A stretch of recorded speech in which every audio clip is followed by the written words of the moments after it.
Hello my friends, कैसे हैं आप सभी लोग। आई होप कि अच्छे होंगे। दोस्तों, एक कमेंट आया था, एक हमारे यूट्यूब के सब्सक्राइबर ने कमेंट किया था कि सर BNS 336 और 338 के बारे में समझाएं। तो दोस्तों, आज की वीडियो में हम आपको बताएंगे सेक्शन 336 और 338 के बारे में, जो बात करता है फॉर्जरी, जालसाजी, कूट रचना के बारे में, फ्रॉड के बारे में। तो चलिए इस वीडियो को शुरू करते हैं। उसके पहले फ्रेंड्स, चैनल पर पहली बार हैं तो सब्सक्राइब कर लीजिएगा। देखिए, जो पहला सेक्शन है 336 भारतीय न्याय संहिता का सेक्शन है। यह बात करता है फॉर्जरी की। किसकी बात करता है?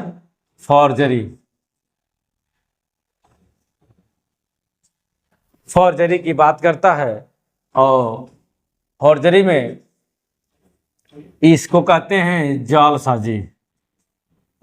जालसाजी या फिर कह सकते हैं कूट रचना।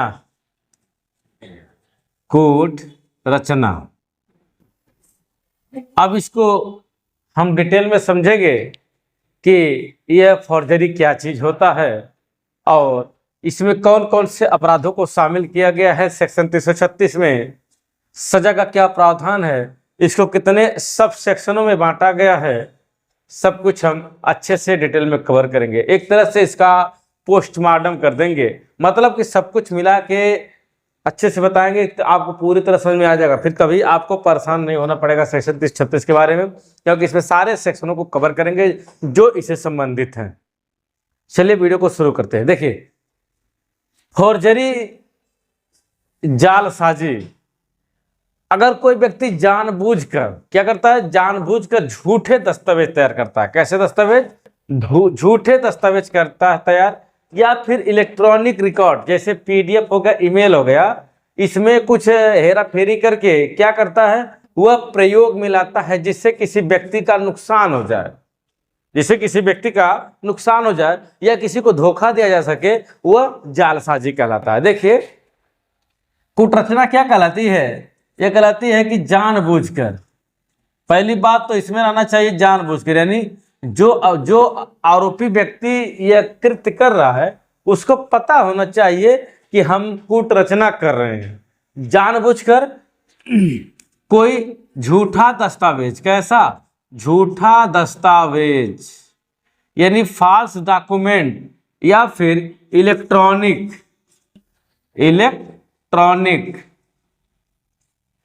इलेक्ट्रॉनिक दस्तावेज। जैसे अगर ईमेल की बात करें, ईमेल या फिर PDF वगैरह, ईमेल या PDF वगैरह में कोई चेंजेस करके, क्या करके, इनमें दस्तावेजों में कोई चेंजेस करके, कोई अदला बदली करके, कुछ नया दूसरा बना करके कहीं पर पेश करें। क्या करें? कहीं पर अगर पेश करते हैं, पेश करने के उपरांत किसी व्यक्ति को नुकसान पहुंचता है, किसी व्यक्ति को क्या करता है, नुकसान होता है, या फिर धोखा होता है, ऐसा कोई कार्य करता है तो यह कहा जाता है कि वह जालसाजी कर रहा है, कूट रचना कर रहा है, फॉर्जरी कर रहा है। आई होप कि आपको इसकी परिभाषा समझ में आ गई होगी। परिभाषा BNS का सेक्शन 336 के क्लास 1 में दिया गया है, सब क्लास 1 में दिया गया है इसकी परिभाषा के बारे में। अब देखिए, जैसे कि कौन कौन से हो सकते हैं। जैसे नकली डिग्री, क्या करे, कोई नकली डिग्री बना लेता है, सर्टिफिकेट बनाता है, किस लिए? नौकरी प्राप्त करने के लिए। नौकरी प्राप्त करने के लिए कोई नकली सर्टिफिकेट, डिग्री बनाता है तो वह जालसाजी और फर्जरी में आएगा। ठीक। अब दूसरी बात, लिखित कागजात हो या इलेक्ट्रॉनिक रिकॉर्ड, इसमें दोनों शामिल हैं। रिटन डॉक्यूमेंट या इलेक्ट्रॉनिक डॉक्यूमेंट, क्या है, इसमें दोनों शामिल हैं। तो अब देखिए कैसे साबित होगा कि यह दस्तावेज जो है असली है या फर्जी है, नकली है कि कैसा है। साबित, अगर प्रूफ की बात करें तो देखिए, झूठे दस्तावेजों से अगर जो दस्तावेज मिल रहा है उससे किसी व्यक्ति का या संगठन का नुकसान होता है। क्या होता है? नुकसान। या फिर कहें उनके साथ धोखा होता है, तो यह माना जाता है कि वह जालसाजी हुई है। ठीक। दूसरी बात, जो दस्तावेज, नकली दस्तावेज बनता है वह कैसा होना चाहिए? जैसे डिग्री हो गई, पासपोर्ट वगैरह हो गया। ठीक। अब अगली बात जो कहते हैं कि उन दस्तावेजों में कुछ ना कुछ, क्या इलेक्ट्रॉनिक में या लिखित में कुछ न कुछ हेरा फेरी हुई हो। क्या हुई हो? कुछ न कुछ हेरा फेरी हुई, चाहे इलेक्ट्रॉनिक हुई हो, चाहे डॉक्यूमेंट, इलेक्ट्रॉनिक डॉक्यूमेंट, चाहे रिटन डॉक्यूमेंट में कुछ न कुछ हेरा फेरी हुई हो। हेरा फेरी, फिर हेरा फेरी। बाबूराव, तो अगर इस तरह की हेरा फेरी हुई है इसे, तो माना जाएगा कि वह कूट रचना कर रहा है, जालसाजी कर रहा है। तो अब तो समझ में आ गया होगा, कहीं समस्या नहीं है। अब देखिए, अब हम बात करेंगे कि इसमें कौन कौन से अपराध शामिल हो सकते हैं। इसके बाद बताएंगे कि जमानत कैसे होगी, सब कुछ बताएंगे, तो लाइन पर बने रहें। देखिए, अब कौन कौन से अपराध,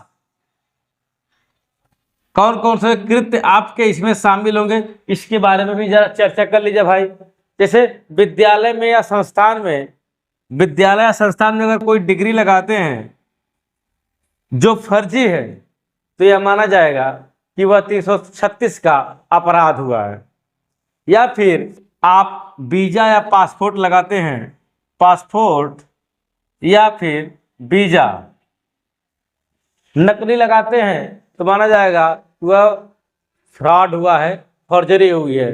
पैन कार्ड, आधार कार्ड और पासपोर्ट, राशन कार्ड, इन सब में अगर कुछ चेंजेस हुए हैं, उल्टा सीधा चेंज करके कहीं पर आपने उपयोग किया है, तो अभी हेरा फेरी है और वह सेक्शन 336 फॉर्जरी के केस बनता है।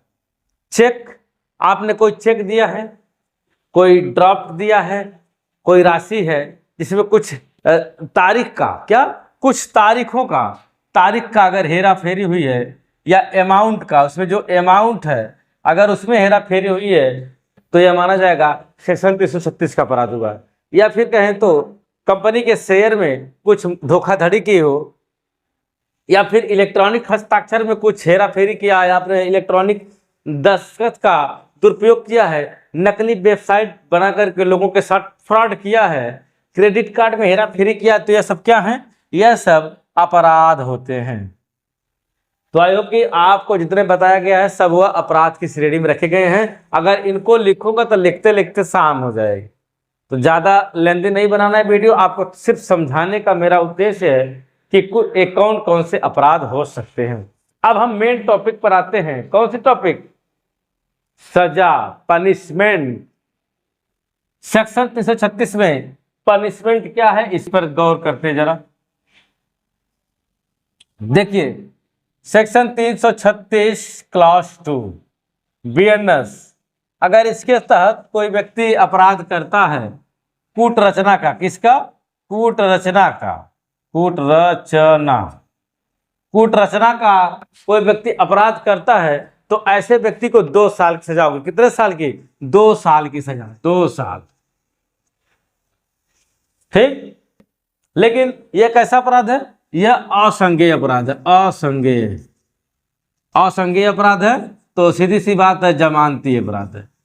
यानी कि सेक्शन 336 के क्लास 2 में अगर आप FIR हुई है, तो वह घबराने की बात नहीं, जमानत हो जाएगी। अब देखिए 336 के क्लास 3, 336 क्लास 3 बीएनएस, अगर इसके तहत कोई अभियोजन आपके खिलाफ चला है, कोई FIR हुई है, ये कहता है धोखाधड़ी करने के इरादे से कुछ फ्रॉड किया हो। क्या किया गया हो? धोखाधड़ी करने के इरादे से कुछ इलेक्ट्रॉनिक या फिर ऐसे कुछ अपराध किए गए हों, जालसाजी की गई हो, तब सेक्शन 336 का क्लास 3 लगता है। इसमें 7 साल की सजा है, 7 साल की सजा है प्लस जुर्माना है। 7 साल की सजा है प्लस जुर्माना है। यह कैसा अपराध है? यह संज्ञेय अपराध है और अजमानती है। यानी कि अगर आपके खिलाफ सेक्शन 336 का तो सब क्लास 3 लगा है, तो आपको 7 साल की सजा होगी और साथ ही साथ बेल नहीं होगी, जेल भी जाना जा सकता है, जाना पड़ सकता है। सेक्शन 336 का सब क्लॉज 4 देख लीजिए क्या कहता है। BNS यह किस चीज की बात करता है? यह बात करता है इलेक्ट्रॉनिक दस्तावेज के बारे में कोई अगर कांड हुआ है, हेरा फेरी हुई है, पार्टी की प्रतिष्ठा पर कुछ नुकसान हुआ है, तब ऐसे व्यक्तियों को 3 साल की सजा, कितने? 3 साल प्लस जुर्माना, 3 साल प्लस जुर्माना की बात है। और दोस्तों यह संज्ञेय अपराध है। कैसा अपराध है? संज्ञेय अपराध है और जमानती अपराध है। तो मिला जुला करके सेक्शन 336(3) खतरनाक है, बाकी सब बेलेबल ऑफेंस है। दूसरी बात, यह तीनों ऑफेंस क्या है? प्रथम श्रेणी के मजिस्ट्रेट द्वारा सुनवाई होगी, यानी फर्स्ट JM द्वारा इसकी सुनवाई की जाएगी। तो आशा करते हैं कि आपको आज का कंटेंट जो आपने कमेंट किया था आपको समझ में आ गया होगा। सेक्शन 336 के बारे में हमने पूरी जानकारी आपको दे दिया। अब अगले वीडियो में हम बताएंगे सेक्शन 338 के बारे में, क्योंकि इस वीडियो में 10 मिनट की वीडियो हो गई, बहुत लंबी हो गई है। तो नेक्स्ट वीडियो हम लेकर आएंगे 338 के बारे में। तब तक आप वेट करिए। ऐसी वीडियो देखने के लिए चैनल को सब्सक्राइब जरूर करें।